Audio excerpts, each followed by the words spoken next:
Welcome to this week's edition of Immunology Updates, covering the latest breakthroughs. Brought to you by LucidQuest. In today's updates, new data from the AAAI/WAO 2025 Congress reveals that despite missing the 16-week primary endpoint, Tezepelumab demonstrated a sustained effect up to week 32.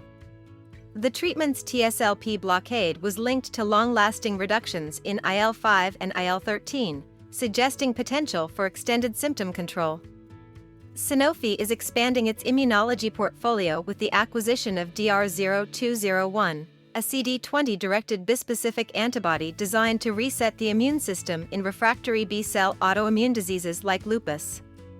The deal includes up to $1.3 billion in milestone payments and is expected to close in Q2 2025. RedHill is pursuing MHRA fast-track approval for Talicia, the FDA-approved first-line therapy for H. pylori infection. If approved, Talicia could enter the UK market by Q4 2025, addressing a major cause of gastric cancer and peptic ulcers.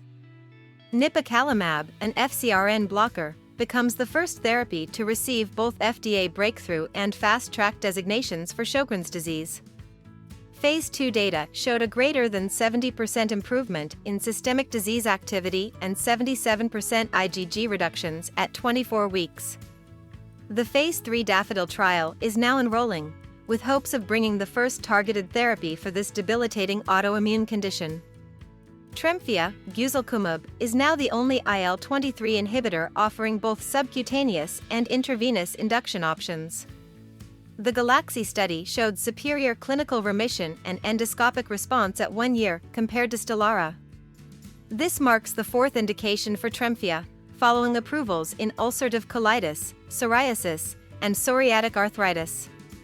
Kaken will pay $40 million upfront for ESK-001, a TYK2 inhibitor in Phase 3 trials for plaque psoriasis and Phase 2b for lupus.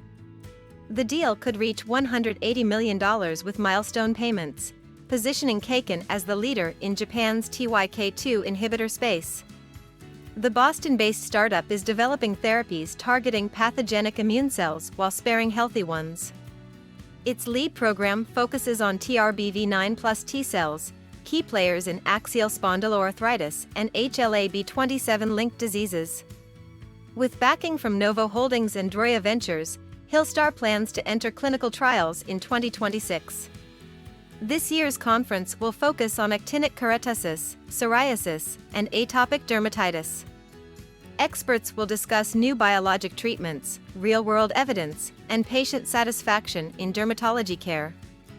Actinic keratosis, a precancerous skin condition, will be highlighted for its role in preventing squamous cell carcinoma. That's all for today's update. Stay ahead in immunology research. Like, share, and subscribe for weekly updates. Visit www.lqventures.com or email us at info@lqventures.com for expert healthcare consulting. See you next time.